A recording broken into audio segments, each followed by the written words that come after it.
স্থান সরকারি খুশি হলো এই 6 মাস আগে বিল পায় না। হ্যাঁ হ্যাঁ বলেন। না পায় কত কষ্ট করি, এটা বাঁচায় ওটা বাঁচায়, জমানো সব বিক্রি দিছে, হ্যাঁ খাওয়াইয়ে 8 জন খাওয়াইয়ে, হ্যাঁ অভাব তাড়নায় হ্যাঁ হ্যাঁ বিক্রি দিছে, হাজিরায় কত কষ্ট করি, হ্যাঁ বলেন। খাওয়া দাওয়া হ্যাঁ এই সমাচার অভাবের তাড়নায় হ্যাঁ এর আশা বিল হয় না। হ্যাঁ আর 5-6 মাস থেকে বিল পাই না। হ্যাঁ তারপরে এটা বিক্রি করে ওটা বিক্রি করে, হ্যাঁ এর কাছে টাকা হাওলাত নেয়, হ্যাঁ। ওই বিলের নেয়, ওই কথা বিলের বলিনি। আশায় কিন্তু তারা চাপ দেয়, টাকা দিতে পারে না, ঘর বিক্রি করে, এদিকে দেখবেন আমার দিকে। হ্যাঁ ঘর বিক্রি করে, তারপরে গাছ বিক্রি করতে চায়, সে কথা দেয় বাজারে যায় না, তারপরে খাবারও এদিকে নাই, মানে এক বেলা খায় আর এক বেলা খায় না, মানে পুষ্টিকর খাইতে পারেনি আমার বাবা। চেক বন্ধ, সোনার চেন একটা বন্ধ, আমার মানে কানের দুল একদম বন্ধ।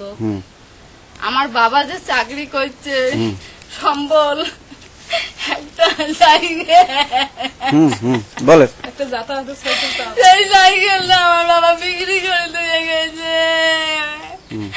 আমার বাবা প্রতিদিন হাঁটি যায়, হাঁটিয়ে গাড় ব্যথা করে, মা আমার গাড় শুটে, মা মই আর আসবের বাংলা, মা ওই অভাব শিক্ষিত মানুষ আমার ঘরে ঋণ এসেছিল, এই মান সম্মানের লোক তো কারো হাত পাতে নাই, হ্যাঁ বলেন। ওই হিসেবে সে চলে আসতেছে আনন্দে, কিন্তু সে বিল বেতন না পাওয়ায় এবং সেই দেনাদারি এবং সে ঋণ গড়িয়ে মনে করেন যে খায় এবং ঋণও হয় না, সে বাড়ির মনে করেন যে সবকিছু বিক্রি করার পরও তার অভাব মেটে না এবং সে যার কারণে সে সম্মানী ব্যক্তি কারো কাছে হাত পাততেও সে পারে না, চেয়া খাইতেও পারে না, যার ফলে সে বাচ্চা কাচ্চা নিয়ে খুব অভাবে এই দিনকাল কাটে। এই যে আমরা এই যে শুনলাম যে সে 7 দিন থাকি না খায়, উপবাসে থাকে, সে মারা যায়।